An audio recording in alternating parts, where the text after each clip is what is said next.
नमस्कार। बारडोली के तमाम मेरे युवा साथी, स्वाभिमान जो समूह और ग्रुप बारडोली के बहादुर युवा छात्रों ने जो ये शुरुआत की है, उसके लिए आपको तहे दिल से बधाई। और गुजरात में बारडोली तो मशहूर हो सकता है, लेकिन पूरी दुनिया बारडोली को जिस कारण से जानती है, मैं भी उसी कारण से बारडोली को जानता हूं। ये बात अलग है कि युवाओं ने जो स्वाभिमान नाम से जो संस्था शुरू की है, उस संस्था के तमाम पदाधिकारी, उससे जुड़े हुए तमाम सारे लोग और इस संगठन ने जो कार्य पिछले एक ऐसे समय में किया है जब राष्ट्र के सामने एक ऐसी चुनौती, एक ऐसी समस्या जो दुनिया में मानवता के लिए, उसके अस्तित्व के लिए खतरा बन के खड़ी हुई, तो इससे दो बात साफ हुई कि पूरी दुनिया में एक वो लोग हैं जिन्होंने इस संकट की घड़ी में मानवता को बचाने के लिए अपने घरों से बाहर निकले, तमाम अपने सीमित संसाधनों का इस्तेमाल करते हुए, किसी सरकारी मदद या आदेश का बगैर इंतजार किए, इस कोरोना वायरस के इस दौर में जब आप युवाओं ने जगह जगह भारतवंशी, जहां जो कमजोर थे, जिनकी आर्थिक स्थिति बहुत मजबूत नहीं थी, जो हर दिन कमाते थे, हर दिन खाना खाते थे, ऐसी बड़ी जनसंख्या में लोग जब इस महामारी से जूझने में अपने आप को असमर्थ महसूस कर रहे थे, तब स्वाभिमान समूह के युवाओं ने जो बीड़ा उठाया, उसे न सिर्फ गुजरात बल्कि गुजरात के बाहर के लोगों को भी एक प्रेरणा के तौर पे लेना चाहिए। इन बच्चों ने हजारों लोगों को खाना खिलाया, ये घर घर गए, जगह जगह गए, वहां उन लोगों की तकलीफों को, उनके इस दर्द को समझा कि संकट हर समय आते हैं।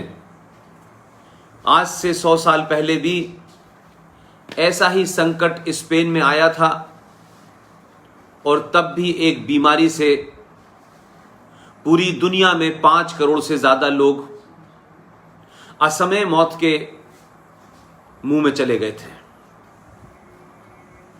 उस समय को हमने नहीं देखा, इस देश के लोगों ने नहीं देखा, लेकिन भारत समय समय पर ऐसी त्रासदियों को बर्दाश्त करता रहा है। ये एक ऐसी त्रासदी है कि ये कोई भगवान की तरफ से नहीं आई है, ये दुनिया में अपनी अपनी विचारधारा का वर्चस्व, दुनिया पे किस तरह से अपनी आर्थिक शक्ति को मजबूत बनाए रखने के लिए एक देश जिसका नाम चाइना है, उसने किस तरह से इसे फैलाया और दो महाशक्तियों के बीच में वो अमेरिका को कमजोर करना चाहते थे, वो अमेरिका को हराना चाहते थे। उनकी इस ख्वाहिश ने पूरी दुनिया को एक संकट में डाल दिया। लेकिन भारत ने असमय बहुत सारी ऐसी त्रासदियां देखी हैं,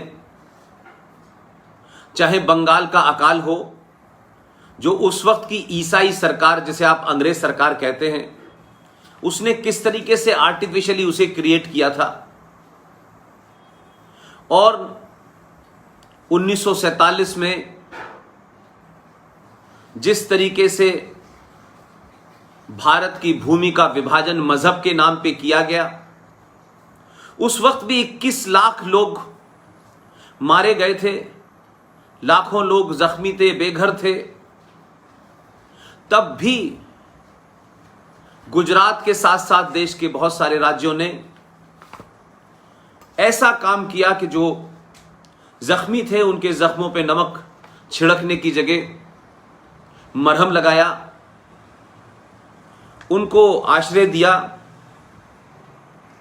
और गुजरात का नाम तो अगर इस त्रासदियों से दो चार होने में कहें तो सबको मालूम है कि हमारे और आपके दौर में भुज का जो सबसे बड़ा भूकंप था उसका सामना आपने कैसे किया। तब भी आपने ये नहीं देखा कि सामने वाले के हाथ में कटोरा ताम चीनी का है या तांबे का है। आपने दुनिया में सबसे ज्यादा सताई हुई, दुनिया में सबसे ज्यादा जिनके साथ अत्याचार किया, जिस नस्ल को समाप्त करने के लिए तरह तरह के षड्यंत्र किए गए, उन्हें पूरी दुनिया ने मारा,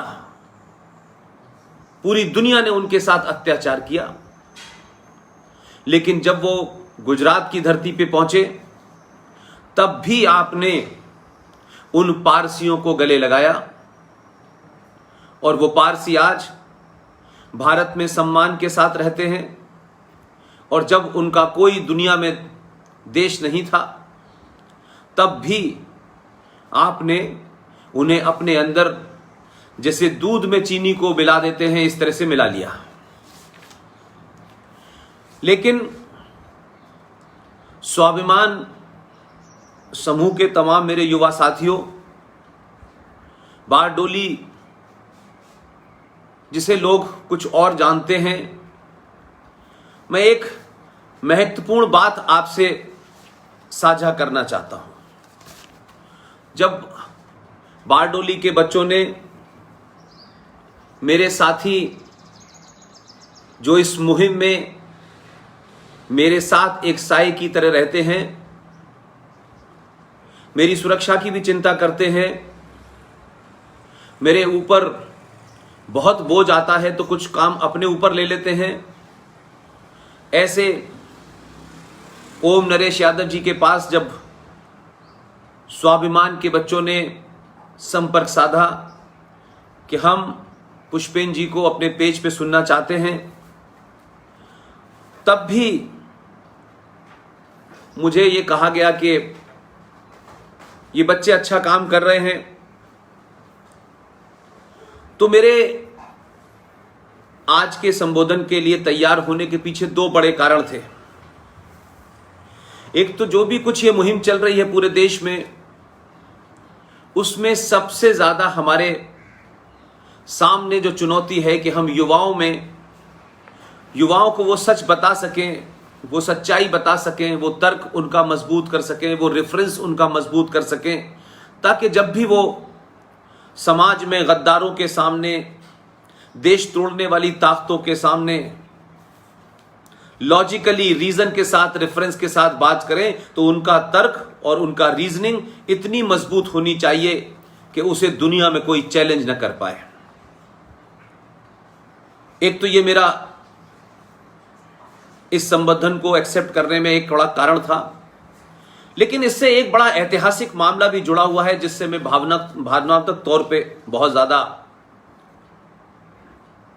अपने आप को कनेक्ट महसूस करता हूं।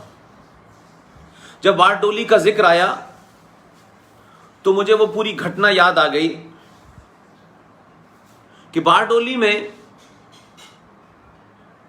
1928 में भारत में जो ईसाई सरकार थी, उस सरकार ने किस तरीके से किसानों के ऊपर लगान का प्रतिशत 22% बढ़ाया।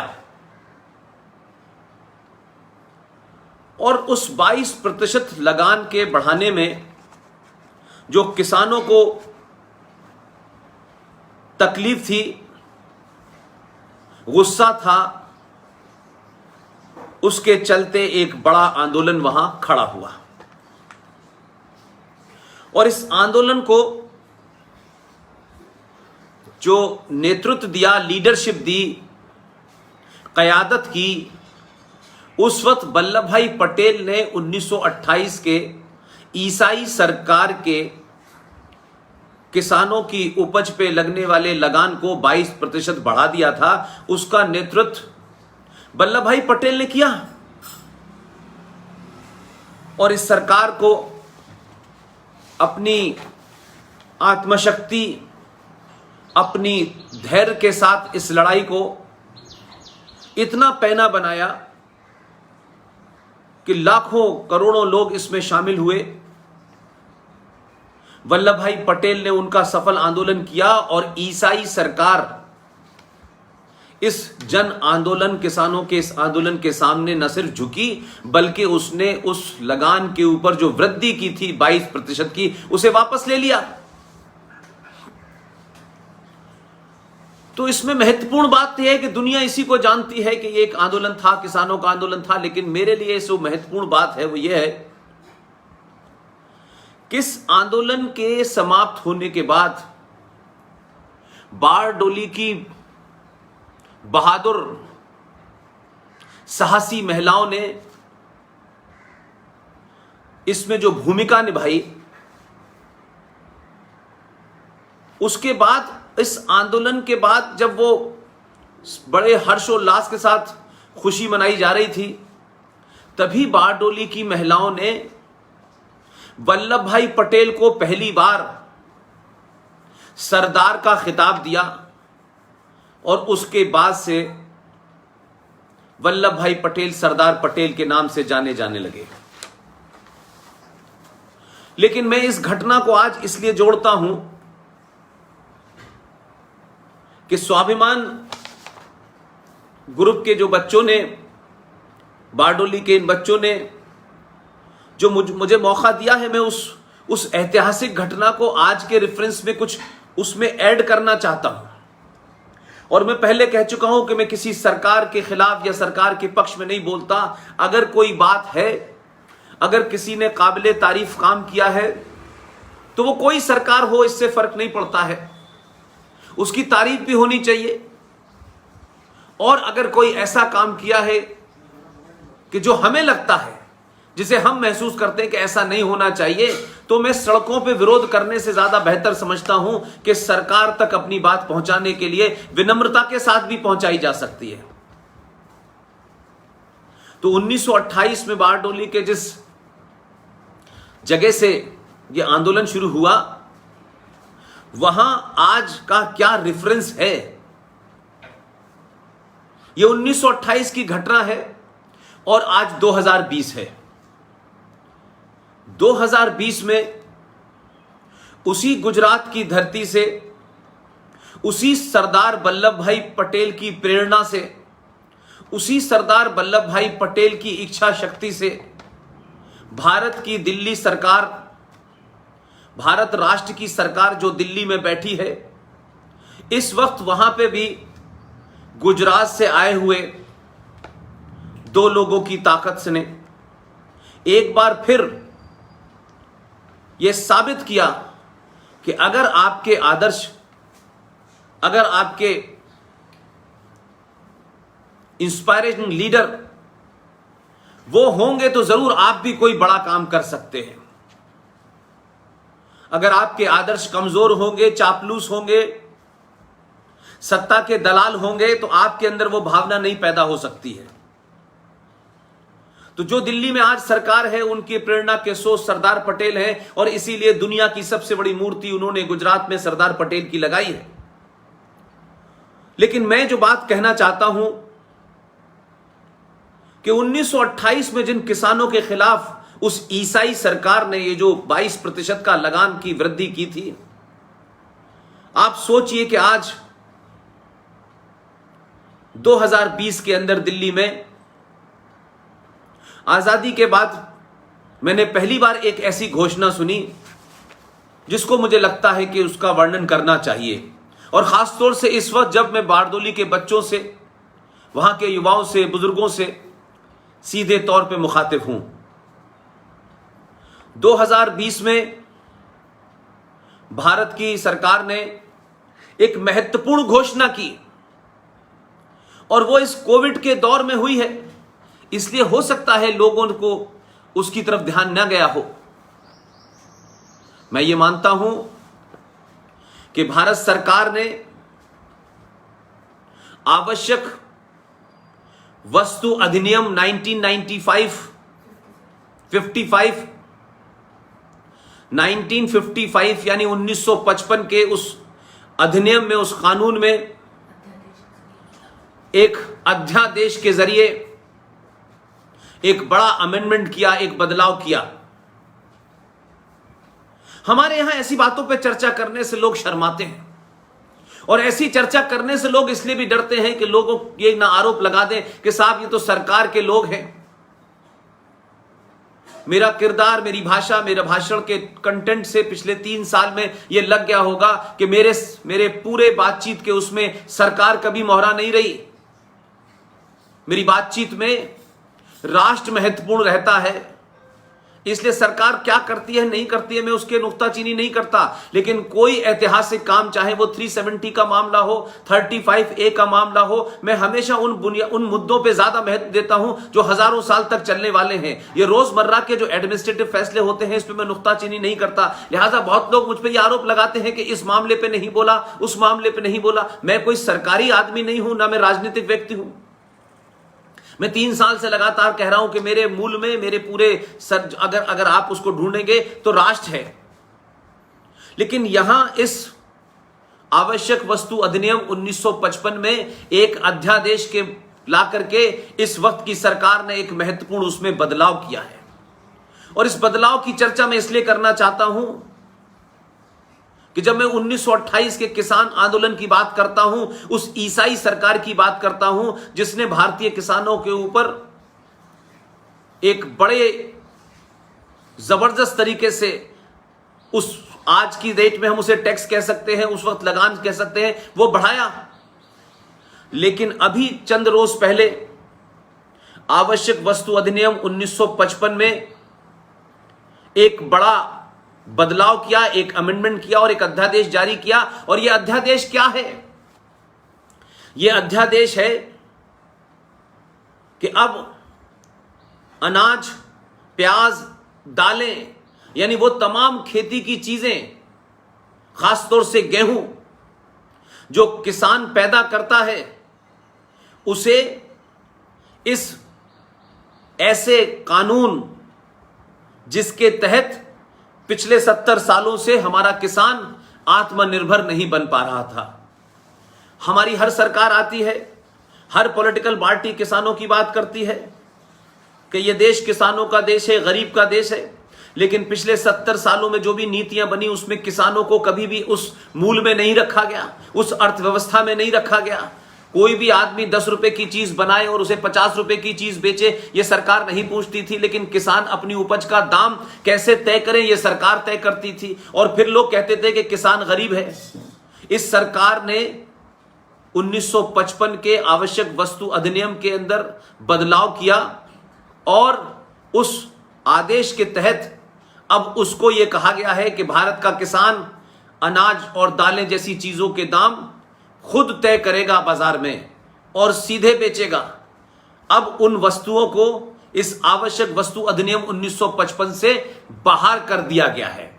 तो आज किसान को, जो किसान टमाटर उगाता था, प्याज उगाता था, और उसकी लागत के बाद उसकी कीमत बैठती थी 25 रुपए, लेकिन बिचौलियों के दबाव में, मंडी के दबाव में वो किसान अपनी प्याज को 2 रुपए किलो बेचने पे मजबूर होता था। तो इस तरीके से हमने देखा देश भर में हजारों किसानों ने, जिस पे 25 रुपए लागत लगी हो, वो किसान 2 रुपए किलो प्याज बेचेगा, फिर मंडी में लेके जाएगा, तो उसको तो अपनी जेब से भी खर्च करना पड़ता था।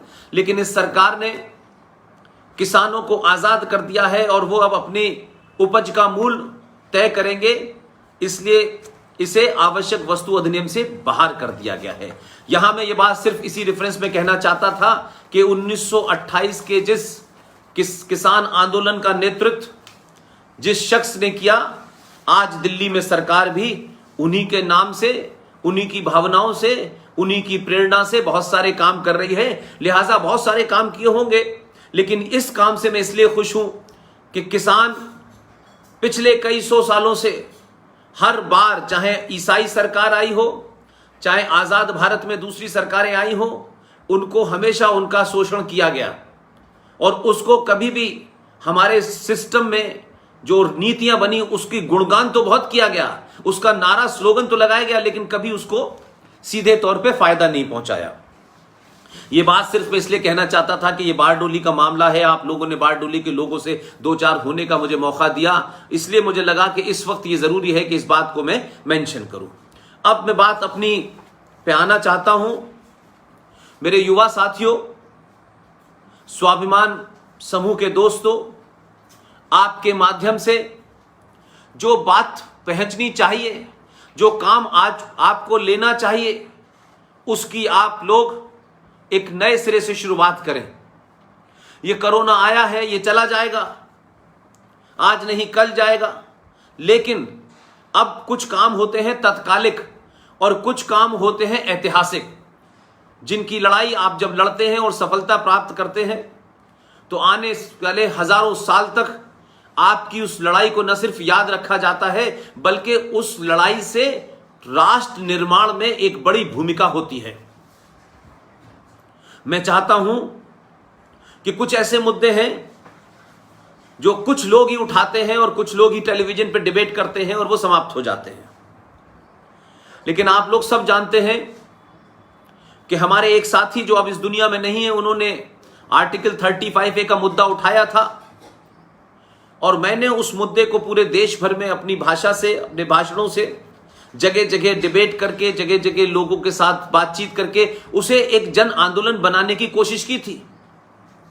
और जब मैंने ये शुरू किया था तो बहुत लोगों ने कहा कैसी बात कर रहे हैं, ये मुमकिन ही नहीं है, ये देश जो है सोया हुआ है, युवाओं को इसमें कोई मतलब ही नहीं है, युवा जो है बहुत ही भौतिकतावादी है, वो किसी ऐसे मुद्दे पे आपके साथ नहीं आएगा। मैंने उस वक्त भी कहा कि युवाओं के बारे में जिन लोगों की राय यह है कि ये युवा सबसे बेकार है, कुछ करना नहीं चाहता, मैं तब भी ये मानता था, आज भी ये मानता हूं कि इस देश में युवाओं को अलग अलग संगठनों ने, मैं किसी को दोष नहीं दे रहा, किसी का नाम नहीं ले रहा, लेकिन मैं ये मानता हूं इस देश में युवाओं को राजनीतिक दलों ने अपनी राजनीतिक गद्दी पाने के लिए इस्तेमाल किया।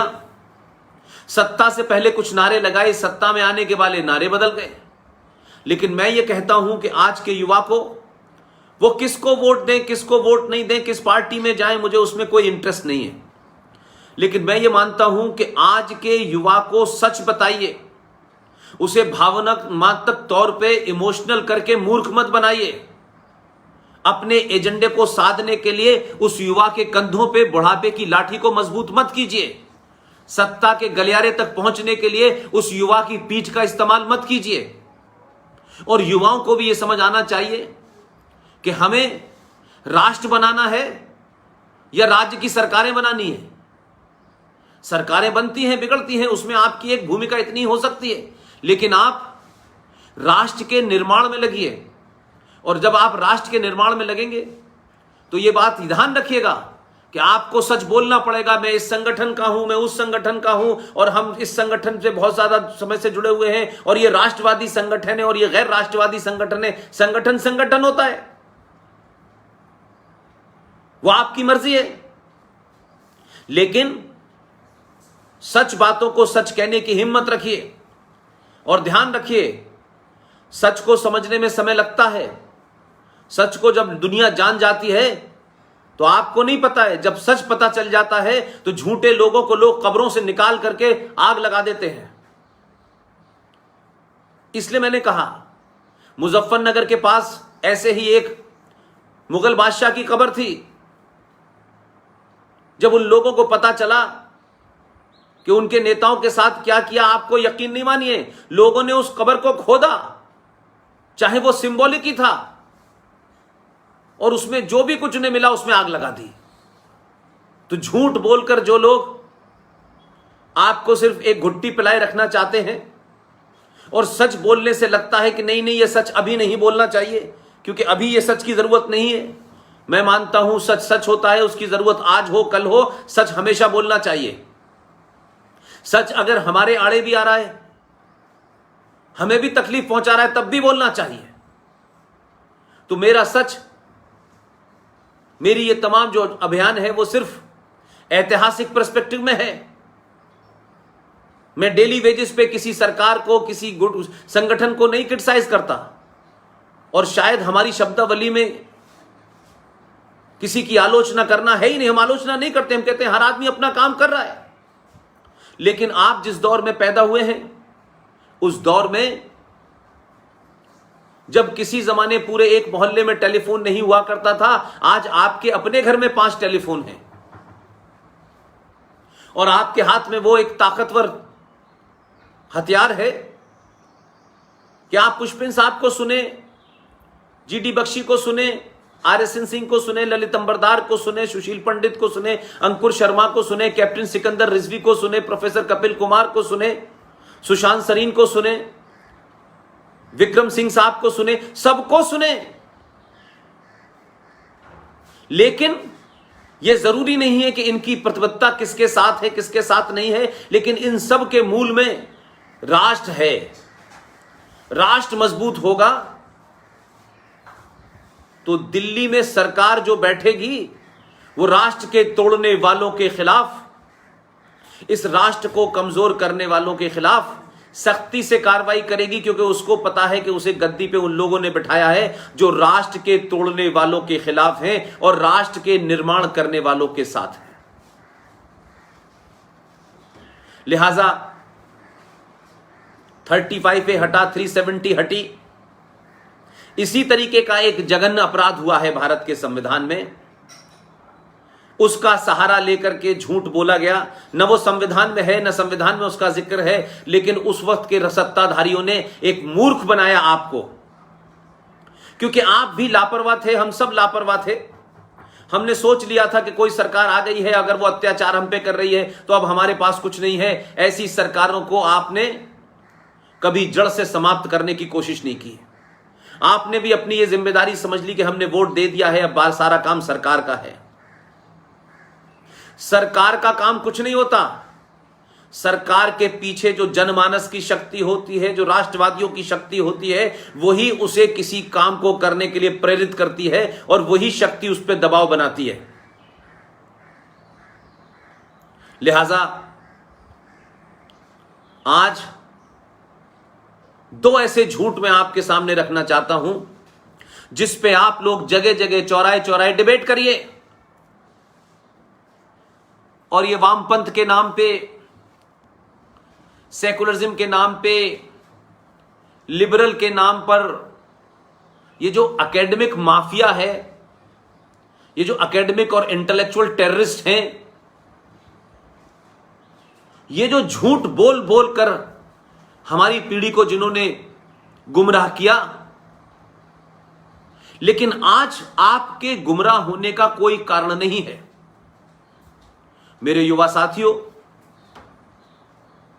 मैं मानता हूं कि आपके बुजुर्गों से, मेरे बुजुर्गों से, मुझसे भी वो गलतियां हुई होंगी या उन गलतियों को बर्दाश्त किया होगा हमने, या हमारे पास वो खबरें नहीं थी, वो इंफॉर्मेशन नहीं थी, वो तथ्य नहीं थे, वो किताबें नहीं थी, और थी तो हमारी शायद आर्थिक इतनी बड़ी शक्ति नहीं थी कि हम उतनी किताबें महंगी खरीद के पढ़ते उस दौर में। लेकिन आज किताबें भी मौजूद हैं, पीडीएफ फाइल में भी मौजूद हैं, विकिपीडिया पे भी मौजूद हैं, गूगल पे भी मौजूद हैं, और आपके पास एक ऐसा हथियार है कि आप उसको सेकंडों में पकड़ सकते हैं, पढ़ सकते हैं। लिहाजा आज जो कुछ जघन्य अपराध पिछले 70 सालों में भारत के संविधान में हुए हैं, भारत के बहुसंख्यक समाज के साथ हुए हैं, भारत की सनातनी हिंदुओं के साथ हुए हैं, जो झूठ उनके साथ बोला गया है, उस झूठ को सच मानने के लिए आपको इतना प्रेरित कर दिया गया कि कभी आप उससे निकल ही ना पाए। लेकिन जब आपको सच्चाई पता चल गई है या चल रही है तो पूरी ताकत से उसका प्रतिकार करिए। आप इस गलतफहमी के शिकार मत होइए कि ये किसको बुरा लगेगा किसको अच्छा लगेगा। आपके मूल में अगर राष्ट्र है तो राष्ट्र को अच्छा लगना चाहिए। किसी संगठन को बुरा लगेगा तो लगता रहे, और एक बार नहीं 100 बार लगे, मुझे कोई फर्क नहीं पड़ता है। और यही आपको नहीं पड़ना चाहिए, क्योंकि आप इस राष्ट्र के प्रति जिम्मेदार हैं। आप किसी संगठन के प्रति जिम्मेदार नहीं हैं, और कोई संगठन राष्ट्र से बड़ा नहीं हो सकता। क्योंकि आने वाली पीढ़ियां, क्योंकि हम अपने बुजुर्गों को जो जब बुरा भला कहते हैं कि हमें कैसे झूठ बताया गया कि सारे धर्म बराबर हैं, ये भाईचारा, ये हिंदू मुस्लिम सिख ईसाई, ये गंगा जमुना तहजीब, ये जो पाखंड फैलाया गया, उस पाखंड के कारण इस देश का बहुसंख्यक समाज अपने मूल्यों से, परंपराओं से, अपने आदर्शों, अपनी संस्कृति से, अपनी सभ्यता से एकदम उसे दूर कर दिया गया। और नगाड़ा बजा बजा कर हमसे कहा कि नहीं, आपको सेकुलर रहना है। आपकी कोई गर्दन काट दे तो आपको चुपचाप अपनी गर्दन कटवा लेनी चाहिए। हमने सत्ता की लालसा में और सत्ता पे बिठाने वाले वो तमाम महापुरुष जो इस देश में कहलाते हैं, उन सब लोगों ने एक पूरी दुनिया की सबसे पुरानी सभ्यता और संस्कृति के साथ जघन्य अपराध किया। 5-5, 6-6 पीढ़ियां निकल गई, लेकिन आज तक हमें सच नहीं बताया गया। और अब सच पता चल रहा है तो ऐन कैन इस बात की कोशिश हो रही है कि उनको जिन्हें सच पता चल गया है, आज उनको नए तरीके से मूर्ख बनाओ, नई बातें करो। और ये बात कोई आपके दुश्मन या इस राष्ट्र के दुश्मन नहीं, बहुत सारे ऐसे लोग भी हैं आपके साथ में जिन्हें आप समझते हैं कि वही सब कुछ है, वही आपसे झूठ बोलना शुरू कर देंगे। उनके राजनीतिक एजेंडे हो सकते हैं, उनका सत्ता के साथ स्वार्थ हो सकता है,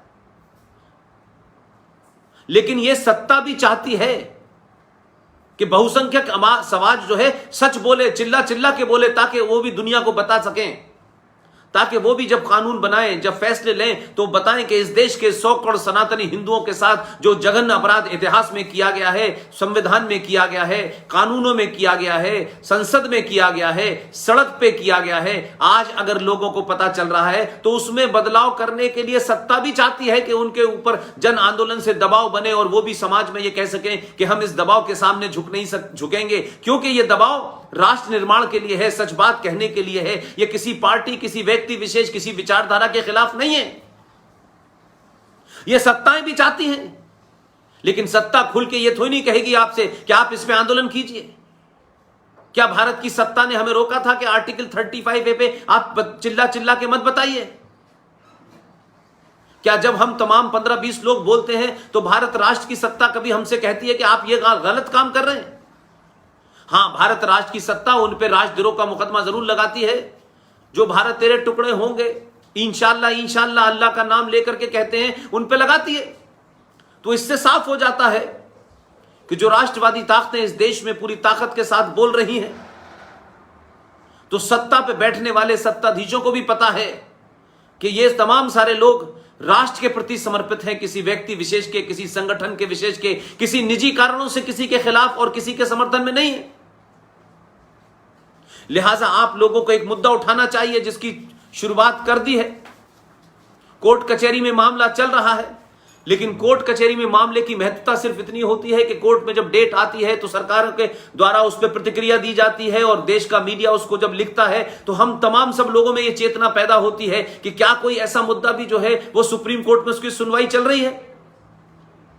तो वो बार बार जो डेट आती है वो आपको जगाती है, वो एक बार फिर आपको सोचने पे मजबूर करती है कि इस मुद्दे पे सुनवाई चल रही है। अगर आप सोना चाहते हैं तो वो कोर्ट की डेट बार बार आपको सोने नहीं देती। इसका सिर्फ मैं इतना ही महत्व मानता हूं कोर्ट की लड़ाई को, लेकिन कोर्ट से लड़ाई से ज्यादा महत्वपूर्ण समाज के अंदर जो लड़ाई लड़ी जाती है वो बड़ी होती है।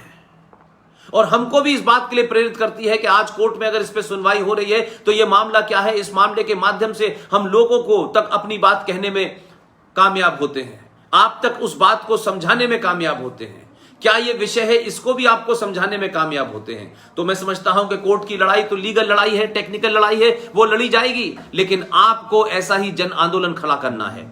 और ये दो मुद्दे हैं कि भारत का जो संविधान है, जिसे उर्दू में आईन कहते हैं और अंग्रेजी में कॉन्स्टिट्यूशन कहते हैं, भारत के संविधान में माइनॉरिटी की कोई डेफिनेशन बताई ही नहीं गई है, कोई डिफाइन ही नहीं किया है। कौन माइनॉरिटी है, कौन माइनॉरिटी नहीं है, इसका जिक्र नहीं है।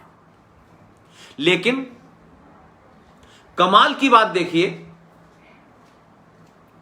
कि आज तक कोई ना ये कानून बना कि देश में कौन अल्पसंख्यक है, ये कोई कानून ही नहीं बना, ना इसकी कोई परिभाषा तय की गई। लेकिन इस देश में खुलेआम हमारे टैक्स से जो सरकारें चलती हैं, हमारे टैक्स से जो संस्थान चलते हैं, उस लूट का क्या मजाक बनाया है। और कोई इसलिए नहीं बोलता है क्योंकि हमारे देश में बड़े अपोलोजिस्टिक लोग हैं, स्वार्थ उनका इतना बड़ा है, सत्ता की चाटुकारिता उनकी इतनी बड़ी है कि वो सच बात अपने बच्चों को नहीं बताते, जिन बच्चों से सुबह शाम कहते हैं सच बोलना चाहिए, सच बोलना चाहिए।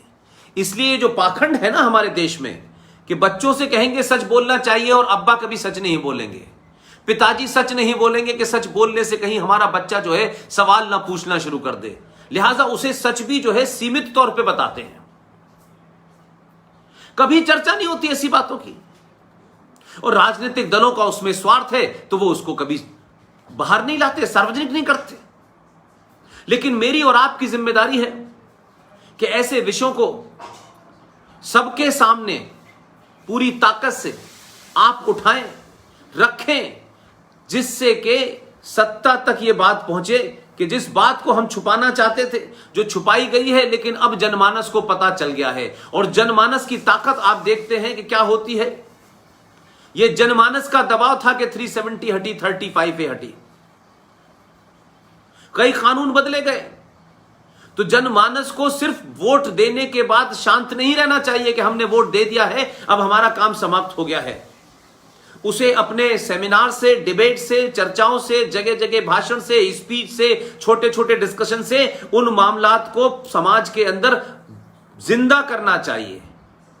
उन मुद्दों की लौ को तेज रखना चाहिए ताकि सबको नजर आए कि आखिर मसला क्या है। भाई, ये लोग जो पिछले 10 साल से एक मुद्दे को उठा रहे हैं, गलत है, सही है, इस पे बहस होनी चाहिए, और अगर गलत है तो उसे हटाया जाना चाहिए। इसलिए मेरी और आपकी जिम्मेदारी यह है कि यह चर्चा सिर्फ पुष्पेंद्र तक सीमित नहीं रहनी चाहिए।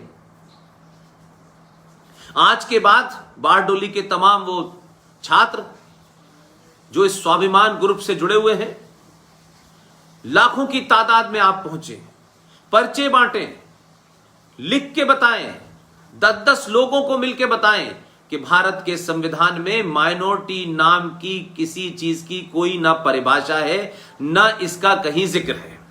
लेकिन कमाल की बात देखिए, भारत में एक अल्पसंख्यक आयोग है।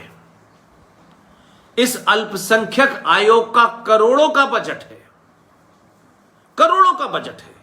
इसे न भारत के संविधान से, न भारत की संसद से कोई ताकत नहीं है। एक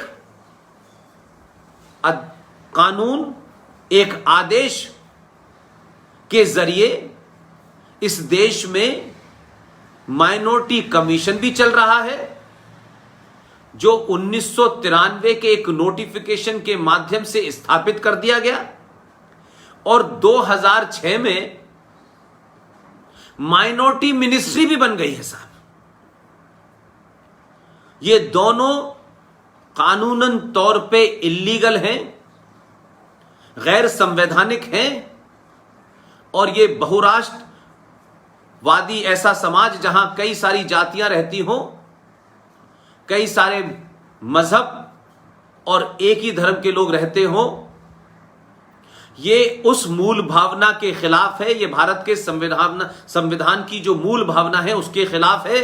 और अगर थोड़ी देर के मान भी लिया जाए कि 1976 में जिस मक्कारी को, जिस फरेब को कुछ सत्ताधारियों ने रात के अंधेरे में भारत के तमाम विपक्षी दलों को जेल में डालने के बाद रात में संसद के अंदर एक बिना किसी चर्चा के, बिना किसी बातचीत के आपने भारत के प्रियम्बल यानी जो भारत के संविधान का जो मूल है जिसमें कोई बदलाव नहीं हो सकता है, उसमें आपने बदलाव करके रिपब्लिक भारत के अंदर सेकुलर भारत और सोशलिस्ट भारत को शब्द को जोड़ दिया। उस पर चर्चा एक अलग से हो सकती है, मैं कई बार अपनी भाषण में कह चुका हूं, लेकिन उसका रेफरेंस मैं आज आपके सामने इसलिए रखना चाहता हूं कि सेकुलर भारत 1976 में बना भारत के संविधान के अंदर 42वें संशोधन के तहत आपने यह कर दिया। अगर 1976 में भारत सेकुलर हो भी गया था, जिस सेकुलरिज्म को मैं मानता हूं कि यह सेकुलरिज्म बाद सिर्फ इस्लामिक आतंकवाद को बढ़ावा देता है, जिहाद को बढ़ावा देता है, मुसलमानों को इस देश को तोड़ने और लूटने और खसोटने की पूरी तौर से इजाजत देता है, इसके अलावा इस सेकुलरिज्म का कोई मतलब नहीं है। और बहुसंख्यक समाज यानी हिंदू सनातनी को कहता है कि आपको कुछ भी नहीं करना है, आपको सुबह से शाम तक सिर्फ सेकुलरिज्म का सर्टिफिकेट देना है कि आप पूजा ना करें, घंटा ना बजाएं, आप कोई मंदिर में जोर से भजन ना करें, नहीं तो पड़ोसी मुसलमान आपकी गर्दन काट देगा।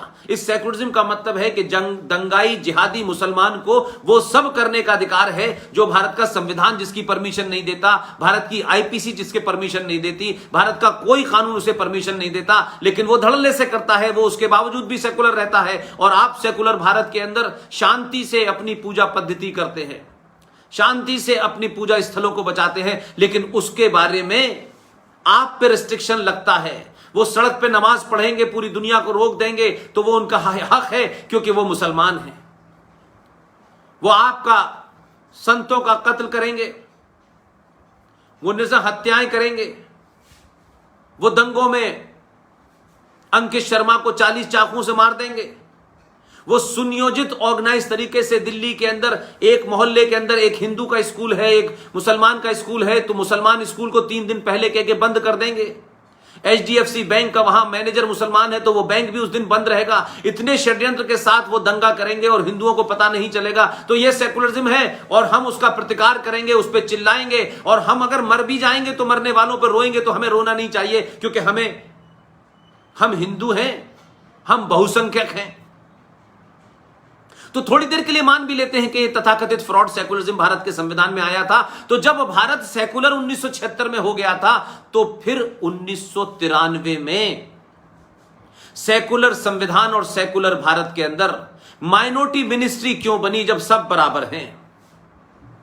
फिर यह माइनॉरिटी कमीशन क्यों बना जब सब बराबर हैं?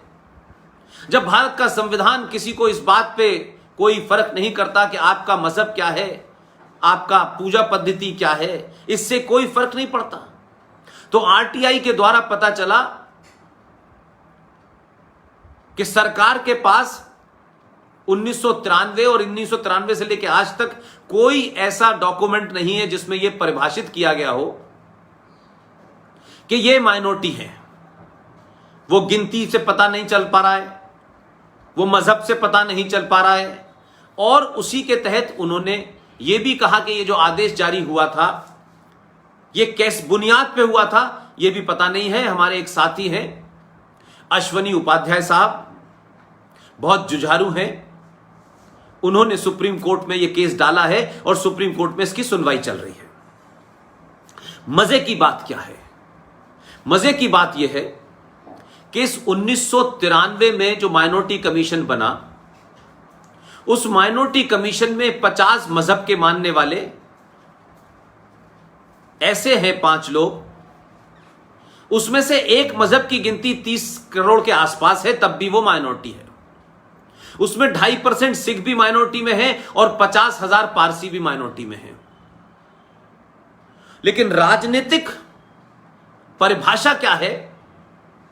हम 70 सालों में इस माइनॉरिटी की आड़ में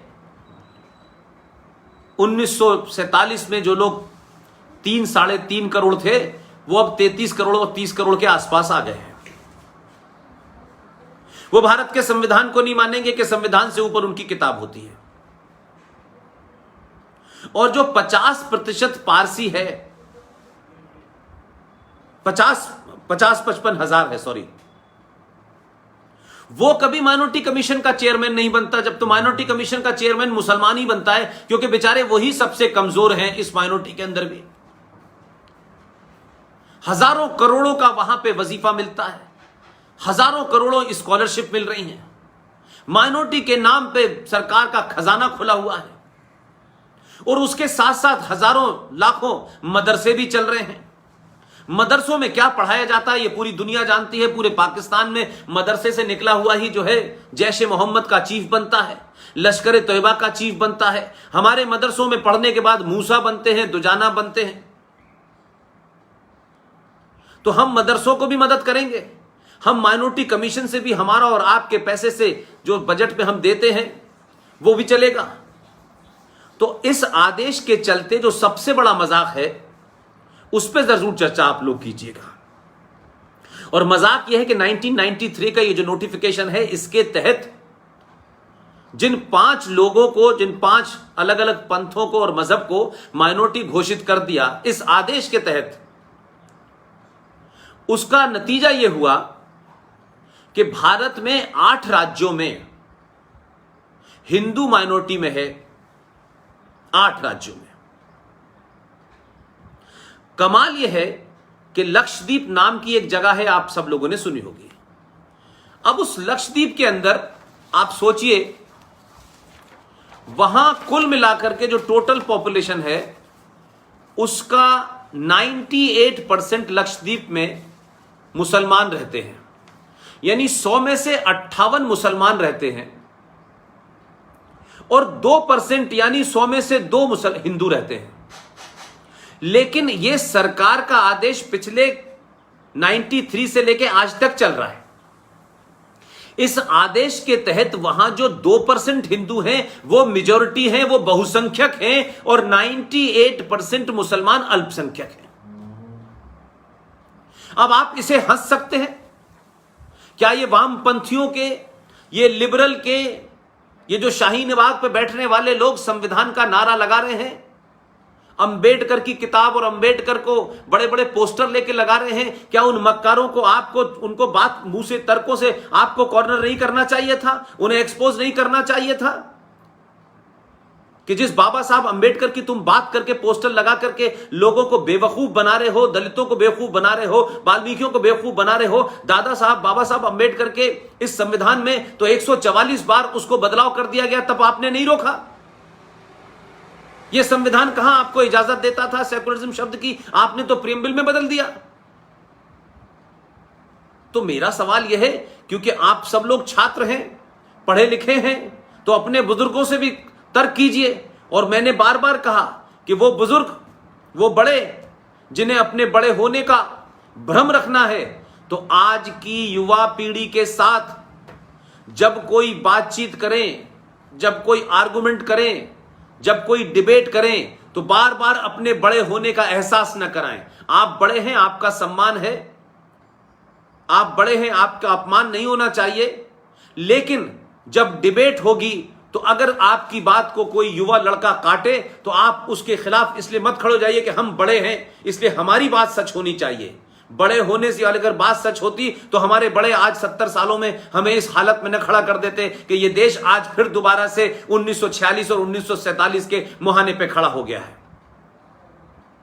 तो 2% हिंदू लक्षद्वीप में मेजॉरिटी में है, और 3% हिंदू मिजोरम में, जहां 97% ईसाई मेजॉरिटी में है, वहां 3% हिंदू वहां मेजॉरिटी में हो गया है और वहां ईसाई माइनॉरिटी में है। 11% मेघालय में हिंदू जो है वो मेजॉरिटी में है। ऐसे ही नागालैंड है, ऐसे ही पंजाब भी है। अब आप पूछिए सुप्रीम कोर्ट से कि जो सुप्रीम कोर्ट सुबह से शाम तक हजारों मुद्दों पे बोलती है, इतना बड़ा जघन्य अपराध और खामोशी, एकदम इसको कोई सुओ मोटो भी नहीं ले रहा कि भाई चलो सुओ मोटो ले लेते, बड़े सारे कामों की सुओ मोटो उनको चिंता रहती है, इसको भी लेना चाहिए था, लेकिन नहीं लिया। लेकिन मैं आपसे कह रहा हूं कि मेरी और आपकी भूमिका यह है कि हमें इसको पूरी ताकत के साथ उठाना चाहिए। और अगर हमने नहीं उठाया तो हमसे लोग सवाल पूछेंगे कि भाई आप अपने बुजुर्गों के बारे में तो बोलते हैं, लेकिन आप कभी अपने बारे में क्यों नहीं बोलते कि आपने ये सवाल क्यों नहीं उठाए थे, आपका क्या लालच था। मेरा मानना है कि इन मुद्दों को तर्कों के साथ उठाइए, पूरी ताकत के साथ उठाइए। इसीलिए मैंने कहा कि आपको जब भी इन तर्कों की बात करनी हो तो आपके द्वारा राष्ट्रवादी संगठनों जो सालों से काम कर रहे हैं, उन संगठनों के लिटरेचर को थोड़ी देर के लिए मान लीजिए कि इनको हमें रेफरेंस में नहीं लेना है। रेफरेंस में हमें उन्हीं किताबों को लेना है जो अपने आप को लिबरल कहते हैं, सेकुलर कहते हैं, वामपंथी कहते हैं और बड़े बड़े इंटेलेक्चुअल बनते हैं, और वो कहते हैं कि किसी किताब का जिक्र बताइए जिसमें लिखा हो। तो हमें उन किताबों का उस वक्त रेफरेंस नहीं देना चाहिए जिन किताबों के बारे में लोग हमें कॉर्नर करते हैं और उन किताबों को हमें नकारते हैं। हमें उन्हीं के घर में घुस के उनकी किताब, उस दौर में लिखी हुई किताबों का जिक्र करके उनके झूठ को उजागर करना चाहिए। क्योंकि जब आप उनको झूठ से कॉर्नर करेंगे तब आप अगले 50 साल के बाद जो किताबें राष्ट्रवादियों ने लिखी हैं, अलग अलग समय पे लिखी हैं, वो भी महत्वपूर्ण हैं। लेकिन आप दुश्मन को दुश्मन की उस हथियार से हराइए जो दुश्मन आपको उस हथियार से बार बार आपको झूठ बोलता रहा है। फिर उसके बाद अपनी बातों का जिक्र करिए। मैंने कहा नहीं, वो किताबें भी जरूरी हैं, वो भी पढ़ना जरूरी है। लेकिन आज आप एक ऐसे समय में हैं कि एक विचारधारा देश को तोड़ना चाहती है। वो लोग जिन्होंने पाकिस्तान का समर्थन किया, वो वामपंथी जिन्होंने 1962 में चीनी फौजियों को खून देने की बात की, भारत का विरोध किया, नारे लगाए, जलसे किए, वो वामपंथी आज आपको जब कॉर्नर करते हैं तो आज उनके दौर में लिखी हुई किताबों का जिक्र जरूर कीजिएगा और उन्हीं किताबों से उन्हें कॉर्नर करा करिए। लिहाजा मैं ये मानता हूं कि कुछ कुछ किताबें हैं, जैसे एक किताब है guilty man of India's partition, ये राम मनोहर लोहिया जी ने लिखी है, इसको जरूर पढ़िएगा। और इस किताब के अंदर पूरी तौर से बताया गया है कि क्या क्या हुआ, कब कब हुआ, किस तरह से हुआ। लिहाजा जब आप इन किताबों का जिक्र करेंगे तो आपको पता चलेगा कि किस तरीके से क्या क्या चीजों का रेफरेंस हुआ है।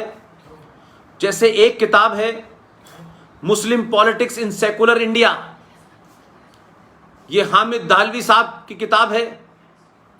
ये महाराष्ट्र के एक बड़े दानिश्वर ने लिखी है। हामिद दाहलवी साहब ने उनको एक्सपोज किया है, उन मुसलमानों को जो बहुत बड़े राष्ट्रवादी थे। उसमें एक बड़ा पाखंडी है जो अलीगढ़ मुस्लिम यूनिवर्सिटी का अपने आप को संस्थापक बताता था, उसको भी किसी तरीके से एक्सपोज कर दिया है। सर सैयद अहमद खान जैसे सर का खिताब अंग्रेजों ने अपनी दलाली करने के लिए दिया था, जिसने 1857 के गदर में मुसलमानों के शामिल होने का विरोध किया था। तो हामिद दलवई साहब जो अब नहीं है, महाराष्ट्र के बहुत बड़े दानिश्वर थे, उनकी किताब है मुस्लिम पॉलिटिक्स इन सेकुलर इंडिया, इसको भी पढ़ें। नेहरू जी के बहुत अजीज दोस्त और प्रेस क्लब ऑफ इंडिया के सबसे पुराने फाउंडर प्रेसिडेंट, हिंदुस्तान टाइम्स के फॉर्मर एग्जीक्यूटिव एडिटर, 1958 में प्रेस क्लब बना, उसके पहले फाउंडर प्रेसिडेंट रहे दुर्गा दास जी। उन्होंने कांग्रेस के पूरा इतिहास लिखा है और नेहरू जी की जगह जगह पोल खोल के रख दी है। और वो नेहरू जी के बहुत क्लोज थे, लेकिन ईमानदार थे। उनके वंशज आज भी जिंदा हैं। उनकी लिखी हुई किताब है India from Curzon to Nehru and after. इस किताब को अगर आप पढ़ लेंगे तो ये वामपंथी जो बहुत जोर जोर से चिल्लाते हैं, जो जेएनयू के लोग बड़े तर्क और वितर्क करते हैं और अपने एजेंडे को सुलझाने के लिए गलत रेफरेंस देते हैं, आप उन्हीं की किताबों से उनका सामना कीजिए। इसलिए आज के युवा को, ये बहुत सारे लोग जो वैंकूवर पहुंच गए हैं, कनाडा पहुंच गए हैं, और भारत में भी वो शक्तियां लगातार किसी एजेंडे के तहत इस देश को तोड़ने की मुहिम चला रही हैं।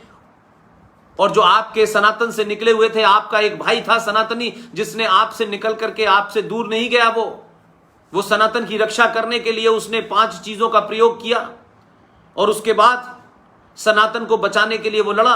आज कुछ लोग उसमें से बहक गए हैं। उन्होंने रेडियो स्टेशन बाहर जाके खोल लिए हैं, बैंक खोल लिया है, करेंसी खोल ली है। आज किसी के बहकावे में वो ये भूल गए कि नांदेड़ में गुरु गोविंद सिंह की हत्या किसने की थी, अर्जन देव की हत्या किसने की थी, लाल किले के सामने शीशगंज गुरुद्वारा किन लोगों के कारण हुआ, वो ये भूल गए कि गुरु गोविंद सिंह के दो पुत्र 6 साल का और 9 साल का साहबजादा जोरावर सिंह और साहबजादा फतेह सिंह को किस लिए दीवार में चिनवाया गया था। आज कुछ सत्ता की लालसा में, पैसों की लालसा में, किसी के बहकावे में आकर के उन्होंने एक अलग देश की मांग शुरू कर दी है। उनको भी किताब बताइएगा। एक किताब है Muslim League attacks on Sikhs and Hindu in Punjab, Gurbachan Singh Talib साहब की किताब है, रेयर किताब है। तो जो लोग अपने इतिहास को किसी स्वार्थ के कारण भूल जाते हैं, वो सभ्यताएं समाप्त हो जाती हैं।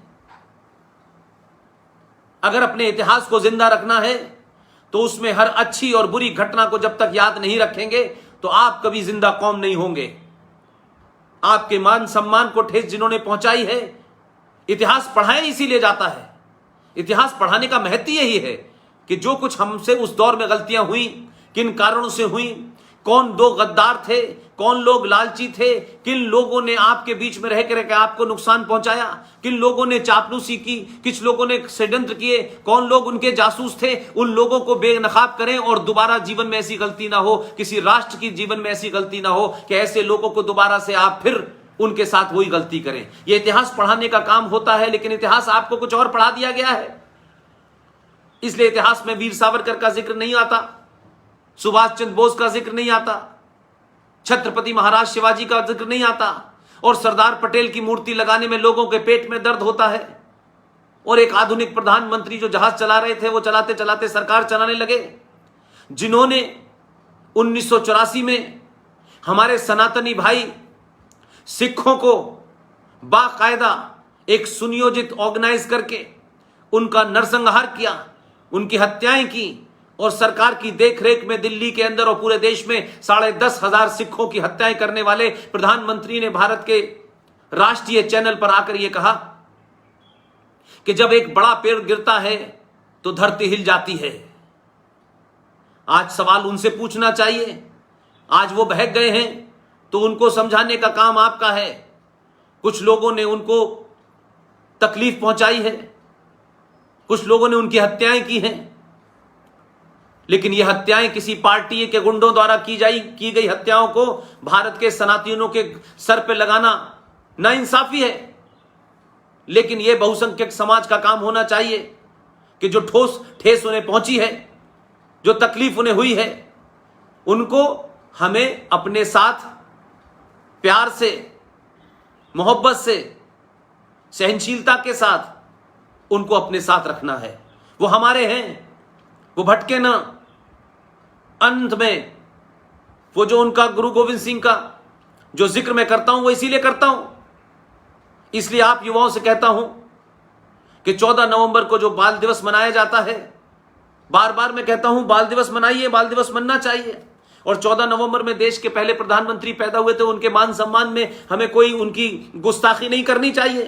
वो भारत के प्रधानमंत्री थे, अब नहीं है, उनकी नीतियों से विरोध हो सकता है, लेकिन हम ये तो सवाल पूछ सकते हैं कि भाई बाल दिवस मनाने के लिए 14 नवंबर ही क्यों? कौन सा ऐसा बालक था, क्या ऐसा पराक्रम उसने किया कि बच्चों को 14 नवंबर के दिन जब वो पैदा हुए थे, आज जब उनका इतिहास पढ़ते हैं तो उस इतिहास में कई सारे ऐसे सवाल खड़े होते हैं जिससे लगता है कि कभी हमारा न सीना चढ़ा होता है, न हमारा माथा कभी ऊपर उठ पाता है। हम कुंठाग्रस्त हो जाते हैं, हम इन्फिनिटी कॉम्प्लेक्स से शिकार हो जाते हैं, हम पॉलिटिकल अपॉलोजिस्ट हो जाते हैं। तो क्या यह जरूरी नहीं है कि 14 नवंबर को जो बाल दिवस मनाया जाता है उसे 26 दिसंबर को मनाया जाने लगे? और 26 दिसंबर की डेट इसलिए महत्वपूर्ण है कि 26 दिसंबर को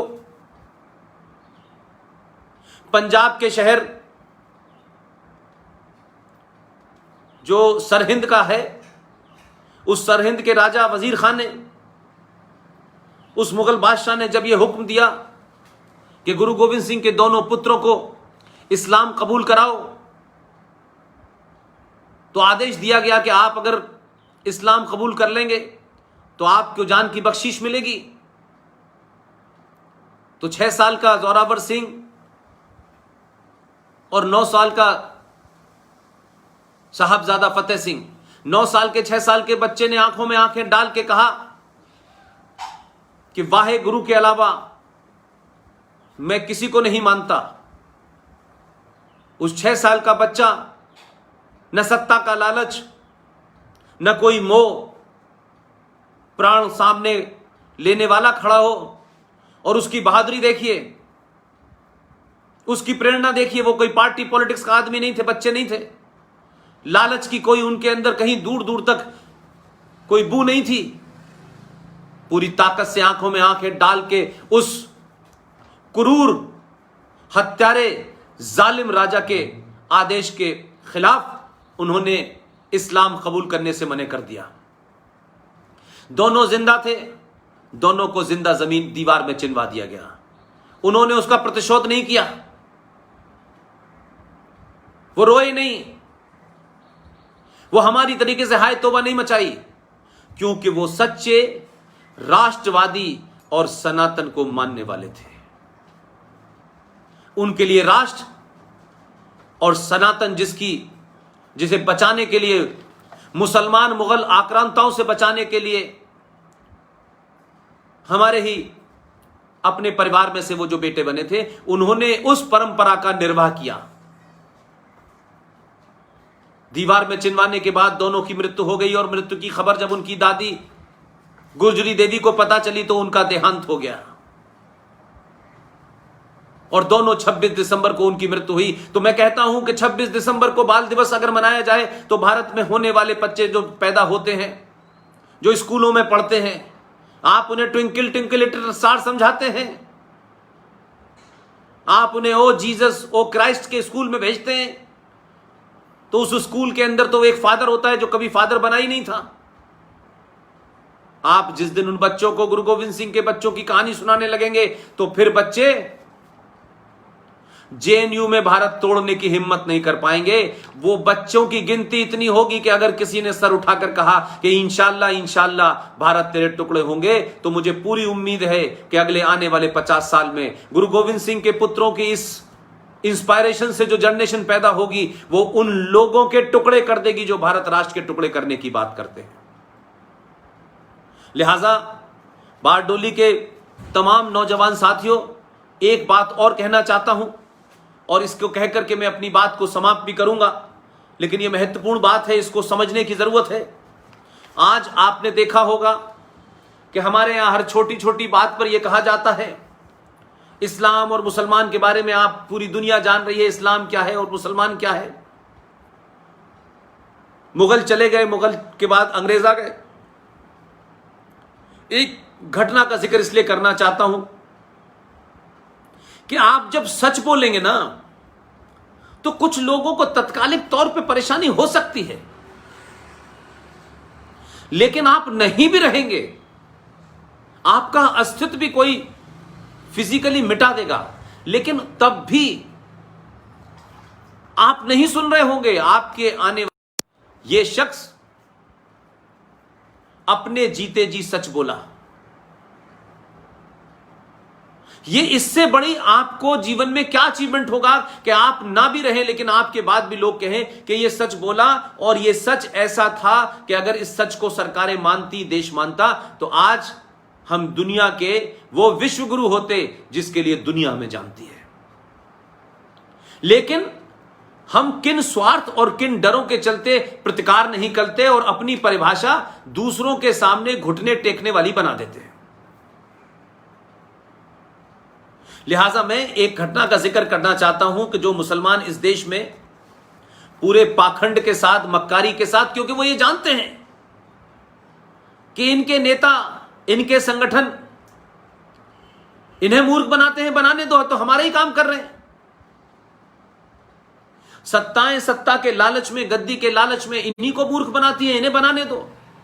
तो हमारे यहां तो सत्ताओं ने उन जिहादियों का, उन इस्लामिक आतंकवादियों का, उन मुसलमान मुगलों का जिन्होंने इस देश में रेप किए, मर्डर किए, हमारी सभ्यता को लूटा, संस्कृति को लूटा, आज हमारे यहां महिमा मंडित करने की कोशिश की जाती है और हम उसमें सवाल नहीं खड़ा करते।